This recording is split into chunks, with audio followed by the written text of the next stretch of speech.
Madame la représentante de la mairie de Paris, Monsieur le directeur exécutif de l'ONU-SIDA, cher Michel, Monsieur le représentant de la IAPAC, Mesdames et Messieurs les représentants des organisations internationales, chers collègues, chers amis. Alors j'ai le privilège et l'honneur de vous souhaiter la bienvenue ce soir à Bordeaux à la Fravie 2018 et tout d'abord, bien sûr, je tenais à vous remercier pour avoir bravé toutes les embûches qui vous attendaient en chemin avant de nous rejoindre ici pour l'inauguration de notre conférence. D'autres nous rejoindront dans les heures qui viennent et nous serons au complet dès demain matin, comme prévu. C'est déjà un succès.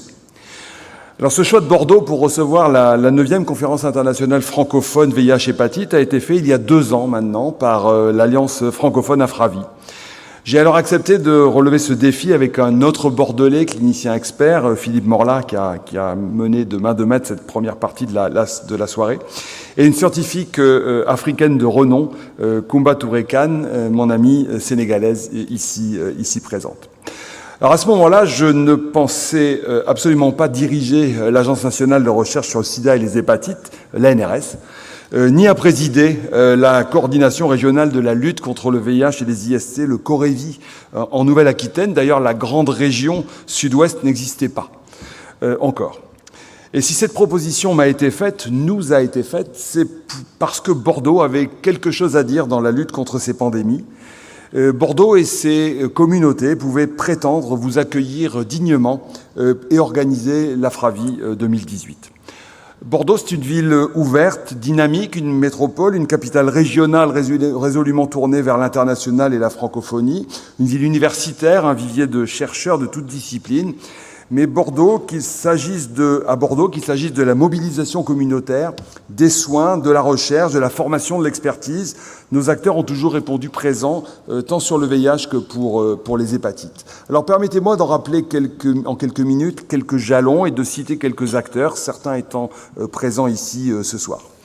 Nous avons commencé par travailler à Bordeaux avec nos collègues au Rwanda et nos collègues belges sur l'épidémiologie descriptive de la transmission mère-enfant et du sida pédiatrique au Rwanda, donc dès 1987, avec mes compagnons de route Valériane Leroy et Philippe Mselati, qui je crois sont déjà là ce soir, et beaucoup de nos amis rwandais qui, hélas, ne sont plus là aujourd'hui suite au génocide de 1994. C'est aussi au Rwanda que les tout premiers travaux d'anthropologie du VIH, sous la direction de Claude Reynaud, chercheur bordelais du CNRS, ont pu être menés. Bordeaux, c'est aussi la plus vieille cohorte suivie en France de patients vivant avec le VIH, la cohorte aquitaine. Elle est désormais copilotée par Linda Whitkop et Fabrice Bonnet, mais c'était il y a plus de 30 ans l'initiative de cliniciens bordelais visionnaires, le professeur Aubertin, décédé l'an dernier, le professeur Jacques Bello, qui devrait nous rejoindre ce soir, et le professeur Roger Salamon, statisticien et homme de santé publique, qui nous rejoindra aussi samedi pour la clôture. Ces cohortes, vous le savez, ont permis de comprendre tant de choses dans la vie en vrai. Alors ici à Bordeaux, nous en avons initié et mené d'autres, sur le VIH2, sur la co-infection par le VHC en France, à l'international dans de multiples collaborations. Et Geneviève Chêne, par exemple, actuellement la directrice de l'Institut de santé publique de l'Université de Bordeaux, a publié en premier auteur dans le Lancet en 2002 et 2003 2 articles essentiels de la collaboration ARTCC à laquelle participait la cohorte aquitaine. La virologie médicale a aussi été rapidement en pointe à Bordeaux sous la direction du professeur Hervé Fleury, et notamment sur la résistance aux antiviraux. Le docteur Bernard Masquelier, trop tôt disparu, a mené sur ce thème des travaux de premier ordre. Les essais cliniques, bien sûr, en commençant par les essais sur la prophylaxie des infections opportunistes en France, en Côte d'Ivoire, un des tout premiers travaux d'importance menés par mon collègue et ami Xavier Anglaré, ici présent. La prévention de la transmission mère-enfant, bien sûr, avec le premier essai AZT en régime court en Afrique de l'Ouest, mené en Côte d'Ivoire et au Burkina Faso, et qui vaudra à Monsieur le ministre de la Santé du Burkina, ici présent, ou qui va arriver, le professeur Nicolas Médas, son premier article dans le Lancet, je crois. Je terminerai ce bref survol de ces décennies de recherche VIH à la bordelaise par l'essai franco-ivoirien Temprano, qui fera définitivement bouger les lignes en faveur du traitement antirétroviral universel et qui sera mené à son terme dans des conditions fort difficiles de la crise post-électorale en Côte d'Ivoire. Enfin, je pourrais parler aussi, bien sûr, de l'ECETASP en Afrique du Sud, qui pose de nouvelles questions de santé publique sur la fin de l'épidémie. Et c'est vers la recherche opérationnelle qu'actuellement, le nouvel enjeu que les chercheurs bordelais et leurs partenaires tentent désormais de relancer en Afrique. Bordeaux, son centre de recherche biologique au sein du CHU, héberge désormais la majorité des collections biologiques réalisées en France au cours des études promues à l'ANRS. Et merci à Isabelle Pellegrin d'avoir pris la responsabilité d'animer ce CRB.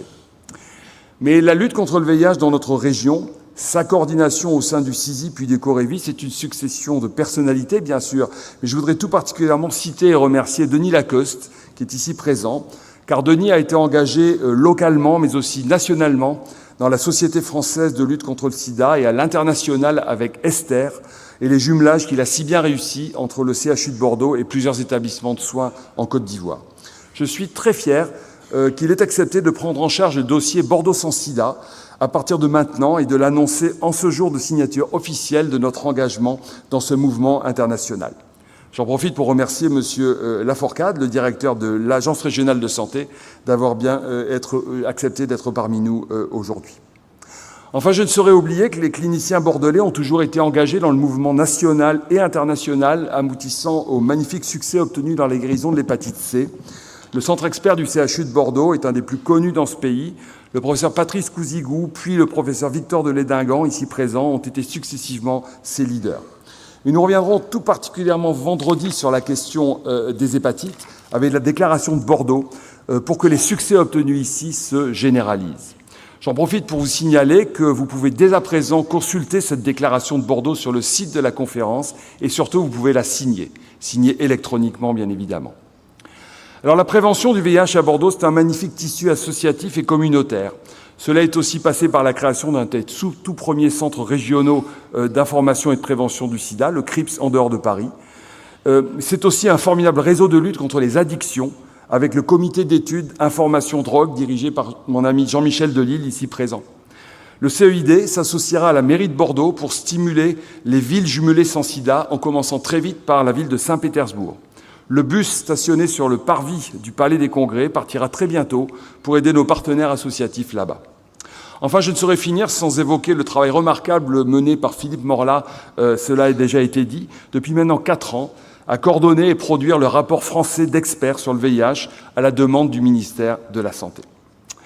Voici donc ce que je voulais vous dire pour vous accueillir à Bordeaux à la FRAVI 2018 et les motifs qui nous ont amenés à relever ce défi.